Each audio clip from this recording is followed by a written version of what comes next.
Details చూద్దాం. ప్రశ్న రావణ్ అరెస్టుపై మాజీ మంత్రి కొడాలి నాని సంచలన వ్యాఖ్యలు చేశారు. రావణ్ టీడీపీకి అనుకూల వ్యక్తిని, లోకేష్, బాలకృష్ణ, చంద్రబాబుకు మద్దతుగా పనిచేస్తున్నాడని ఆరోపించారు. అందుకే టీడీపీ నేతల గురించి ఒక్క మాట కూడా మాట్లాడని ఆయన అంటున్నారు. ప్రభుత్వ తప్పులు ఎత్తి చూపినటువంటి వారిని జైల్లో పెడుతున్నారని కొడాలి నాని విమర్శించారు. ఉప్మా, ఇడ్లీ అంటూ కొత్త చట్టాలతో జైలుకు పంపుతున్నారని మండిపడ్డారు. ఇది ప్రజల నోరు నొక్కే ప్రయత్నమేనని ధ్వజమెత్తారు.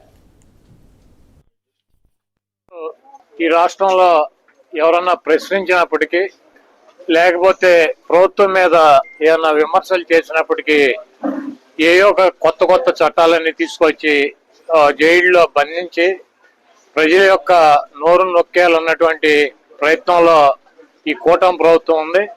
మీరు గనక గమనించినట్లయితే ప్రశ్న రావణ్ణి కొత్తగా ఉప్మా చట్టం, ఇడ్లీ చట్టం ఒకటి తీసుకొచ్చి అరెస్ట్ చేసి జైలుకి పంపించడం జరిగింది. అతను మాట్లాడినటువంటి వ్యాఖ్యలు ఇప్పుడేం కొత్తగా మాట్లాడినటువంటి వ్యాఖ్యలు కాదు. ఎందుకంటే ఈ రాష్ట్రంలో ముఖ్యమంత్రులుగా, ఉప ముఖ్యమంత్రులుగా అనేక రకాలైనటువంటి పదవుల్లో ఉన్నటువంటి వ్యక్తులే అంతకన్నా ఇంకా భయంకరమైనటువంటి భాషలో మాట్లాడినటువంటి పరిస్థితి ఉంది. అతను ఒక సంవత్సరం కాలం నుంచి కూడా పవన్ కళ్యాణ్ ని ముఖ్యంగా ఎక్కువ అతని గురించి మాట్లాడతాం, అతని మీద పోస్టులు పెడతాం, ఇవన్నీ జరుగుతున్నాయి.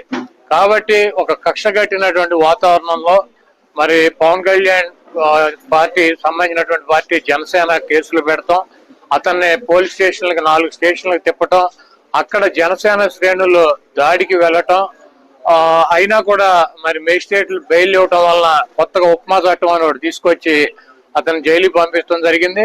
ఈ రోజు